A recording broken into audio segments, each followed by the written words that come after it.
Podcasting from Dallas, Texas, I am Shireen, and this is the Yumlish Podcast. This episode of the Yumlish Podcast is made possible by Anchor. Anchor is a free and easy way to create a podcast.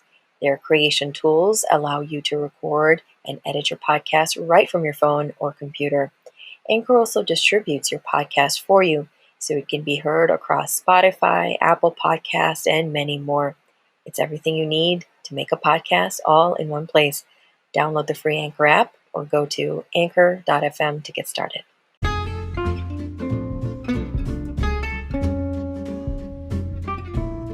Yumlish empowers people with chronic conditions like type 2 diabetes and heart disease to take charge of their health through diet. And this podcast is created to amplify the voices of patients, health professionals, employers, and community members who are working to reduce the risk of these chronic diseases and put your health first.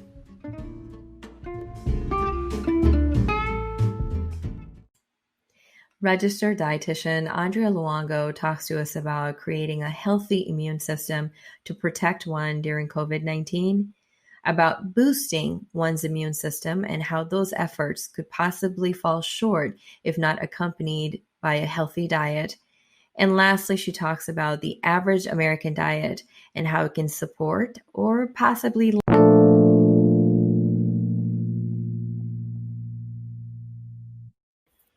Andrea Luongo is a registered dietitian with 11 years experience in clinical nutrition. She has a practice in Plano, Texas, where she practices preventative health. Welcome, Andrea. Hi, thank you so much for having me. Glad to have you on. Why did you choose to become a registered dietitian? So it's kind of funny. Honestly, my freshman year of college, I gained the lovely freshman 15, like many of us do, along with many of my friends that did. And I just saw them trying extremely restrictive diets. At that time, it was the grapefruit juice diet, the keto diet, or Atkins diet at the time, and it just didn't work and it didn't seem realistic or healthy. So I decided to take an intro to nutrition course. And when I saw everything that dietitians do in the clinical field as well in their community, it seemed like the perfect fit for me. I've always been into healthy, strong bodies, and really seeing what dietitians do to help a variety of people really kind of clicked with me. Very interesting. Neat. And so that set you on the path to become a registered dietitian. It did. I want to focus today's episode on immune system and immune health. A lot of people are talking about that these days.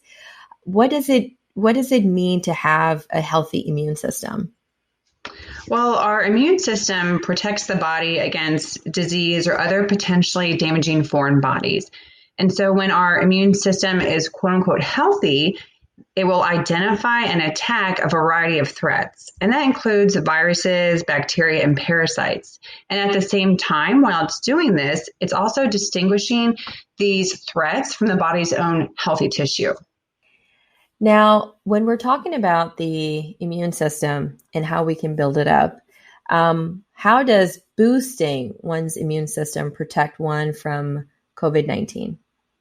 That's a really great question. I'm so glad that you asked that. A lot of people think they can just boost their immune system with one shot. You can't really boost your immune system with one mega dose of any certain vitamin. If you don't follow a healthy lifestyle all of the time, simply taking a large dose of vitamins won't suddenly correct any damage that has been done.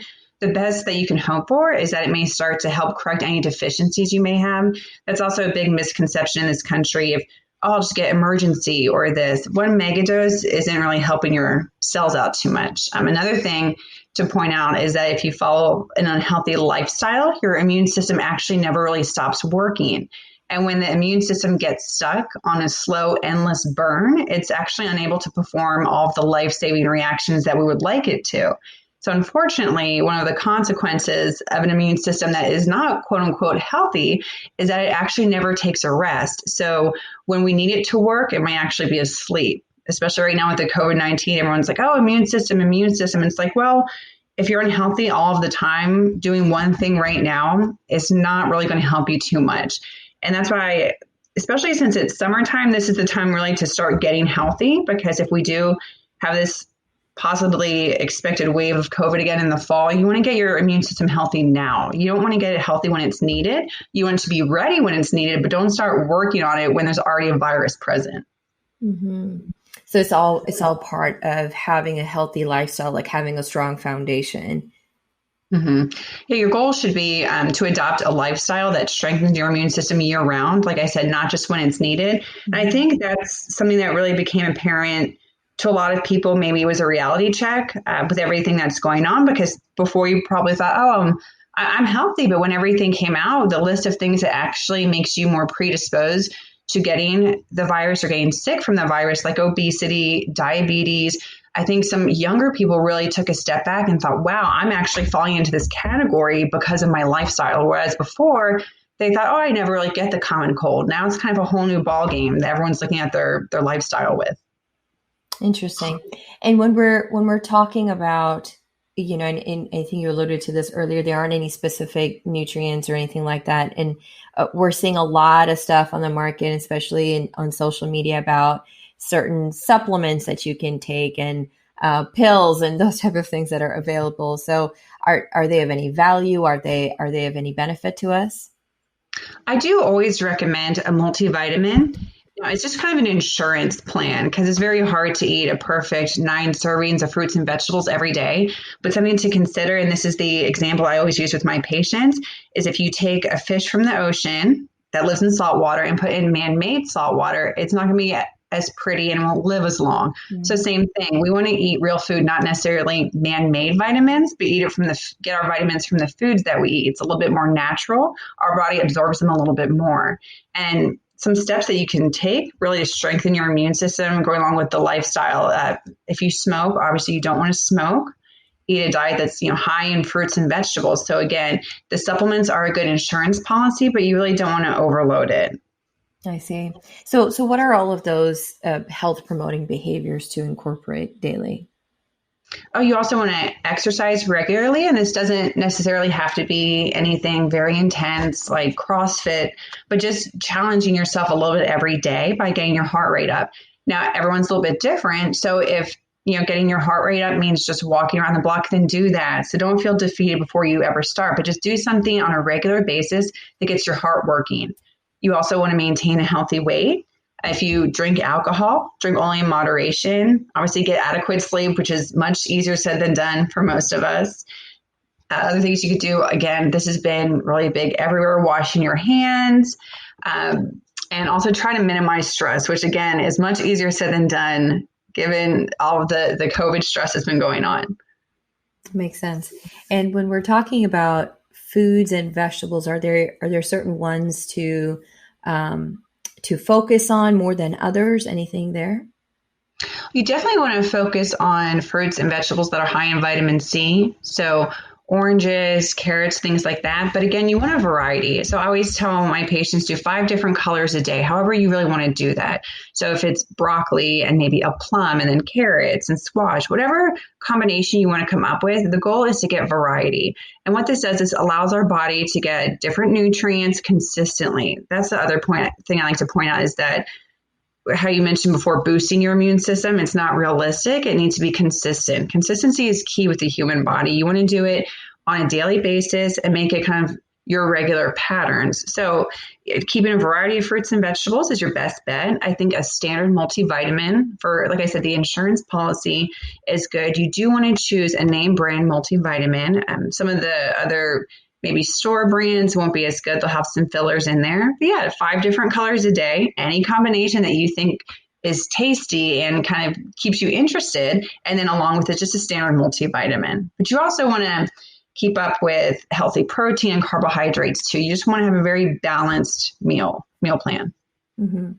And when you talked about the variety in colors, what does that mean in terms of how does that translate into the nutrition value that the fruits and vegetables may have? So each color kind of has different phytochemicals. And when we think of phytochemicals, we think of disease-fighting properties and immune boosters, I guess we could call them also. What that does, again, each phytochemical has a different antioxidant power.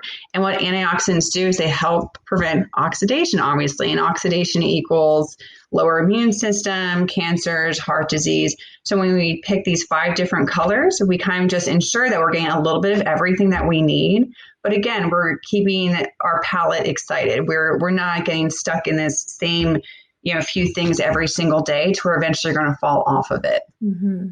And that's one of the key things, because I think that the biggest misconception out there about eating healthy is it's bland. It's not as exciting. You're sort of eating the same foods day in and day out. And the fact of the matter, and the fact of the matter is that that's not necessarily the case. Mm-hmm. You can get creative with it. Definitely. And that's the thing too, that I always like to point out to people is when doesn't mean salads every day. It doesn't mean this, but again, just keeping the variety and something that you like. You have to keep in mind the human body knows what to do. If you feed it the right amount of proteins, fats, and carbs, your body will utilize it the right way and keep your immune system strong. Your body wants a strong immune system. Obviously, that's what keeps it alive. So if you give it the proper things, it will utilize them the right way. And some things I see out there, different things you can buy that help you absorb vitamins 10 times better, this and that. You don't really need that. Again, the human body knows what to do if you give it what it needs. Nice.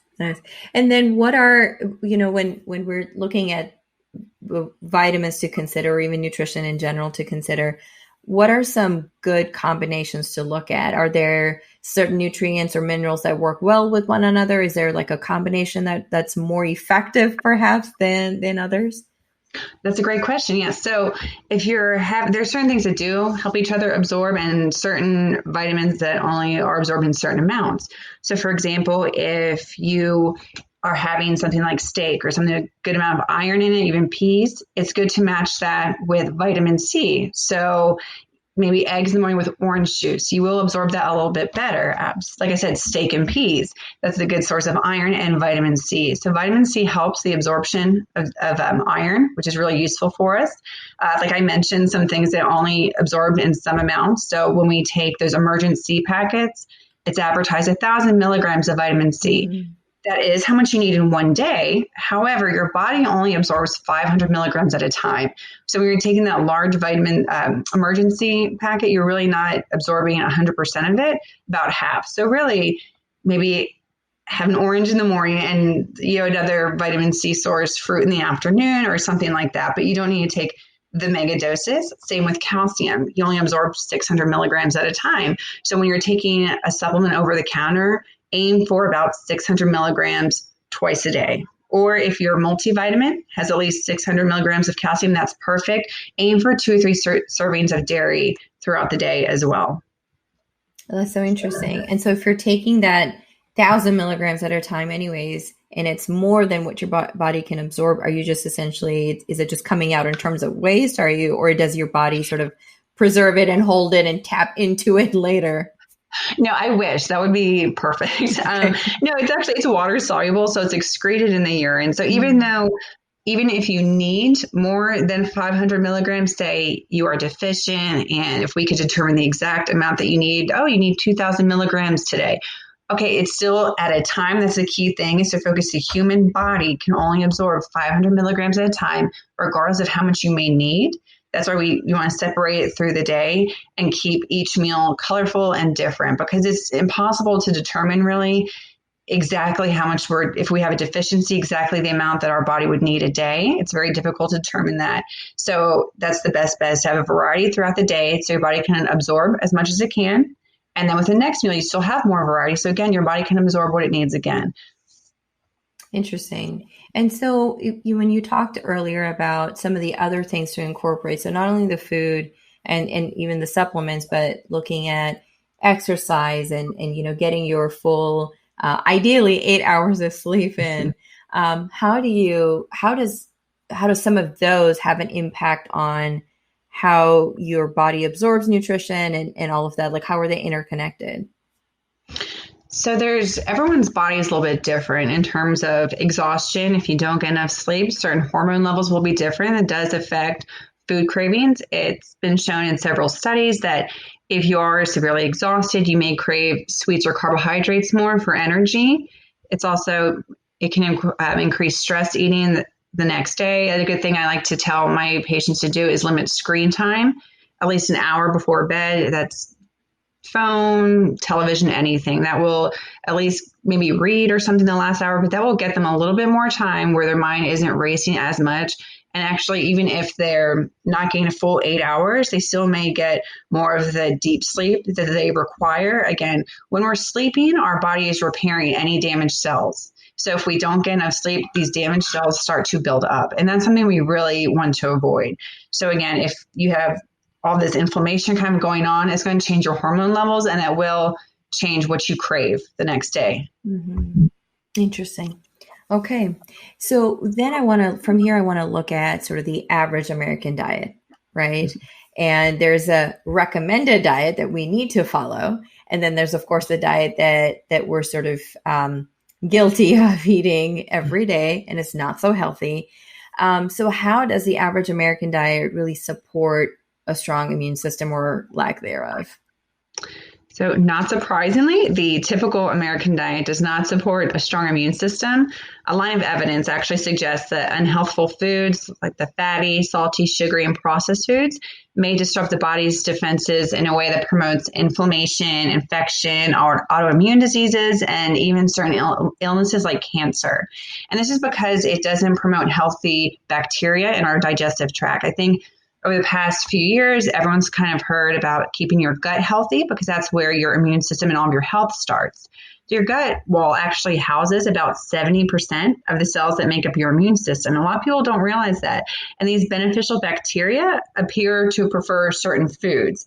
And these foods that your gut bacteria prefer are things like fiber, the complex carbohydrates found in vegetables and whole grains. And the thing that's difficult now that I see with all of my clients is that low carb and keto is so popular, but what they're not realizing is that even though you may be losing weight, you're actually hurting your immune system because you're not getting all of these vitamins and minerals that are only found in whole grains. And other things that also affect kind of your gut bacteria is that your gut bacteria dislikes refined sugar and saturated fat. So again, the American diet has a lot of saturated fat, meaning fried foods, a lot of cholesterol coming from animal products because high protein diets, fast food, convenience foods, and those all actually promote the death of the good bacteria, essentially. So we're not having all this healthy bacteria helping our immune system and breaking things down. It's actually promoting unhealthy bacteria that will hurt our immune system by causing inflammation throughout the body. When we talk about gut bacteria, my mind immediately goes to yogurt and probiotics and all of that. But essentially, a healthy gut is not only the probiotics, but it seems like it's a combination of different things. So what are those, and what are good sources again to get the healthy bacteria from? So I love probiotics. Honestly, that's a really good thing for everyone to take unless you're a primary care physician or if you have a GI doctor advises against that for some reason. But definitely probiotics, what those have is the strains of bacteria that help your body grow its own bacteria again. It also helps with inflammation throughout the body. These good bacteria can digest things like oxalate, which anyone who maybe has had kidney stones or something in the past, your body can digest oxalate, can digest other things if the bacteria is healthy. Again, I really like certain yogurts that promote the gut bacteria. That's a really important one. Again, whole grains. I think that's been the biggest struggle with the American diet is, yes, the refined sugars and fatty foods, but so many people are cutting out bread and rice and pasta and these things that we need if they're whole grains. If there's a good amount of fiber in the products we're choosing, in the carbohydrate products we're choosing. So, for example, a slice of bread, if it at least has 2 grams of fiber per slice, then you really want to choose that. You don't worry about the carb content. You don't worry about that. What you need to focus on is what it's doing for your body. Mm-hmm. Interesting. Well, this was super informative, Andrea. I got to learn a lot from you. This is really interesting. And any last thoughts as far as immune health is concerned? Anything else you'd like to share on that? Kind of how I touched on before, don't wait until you need your immune system to try to build it up. You really, like I said, right now is kind of prime time since it's hot outside. The common cold isn't really going around. Really focus on getting healthy now before the fall hits, when flu and hopefully not, but as it's stayed on the news, like COVID could come back in the fall with higher numbers. So it's really important to take control of your health now within the next couple months when your body's really wanting to fight things off. Mm-hmm. And just a word of caution on that is to say building your immune system doesn't mean you're warding off COVID-19, because we don't know that. There aren't Right. studies out there that prove that. It's just a matter of building your body's defense mechanism. Exactly. So what our immune system does, it doesn't say that essentially, if you do come in contact with a virus, you're more likely to fight it off and not get sick. You will still carry the virus, but your body will build up those antibodies a lot faster, and you won't actually have all of the symptoms of it. You still want to practice, again, the social distancing, face mask, hand washing, hand hygiene, everything like that. Again, taking a bunch of vitamins doesn't mean you can take your mask off. That's a good one. All right. So with that, Andrea, I want to thank you so much for your time. Just closing question for you here is, how can people connect with you and learn more about your work? We do have a Facebook page. It's just Dietitians of Dallas, LLC. We also have a website, dietitiansofdallas.com, and our telephone number and email address are on there as well. That's great. And what we're going to do is, in the show notes within this episode, we're going to link everything up so people can click it and get right to it. Perfect. Awesome. Well, thank you again for your time, Andrea. This was super, super helpful. Truly appreciate you being on the podcast with us today. Oh, thank you so much. I had a great time.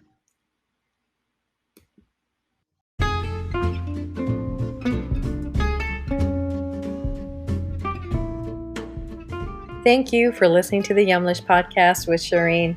If you like our show and want to learn more, you can find information at yumlish.com. You can also leave us a review here. We will see you at the next one. And remember, your health always comes first.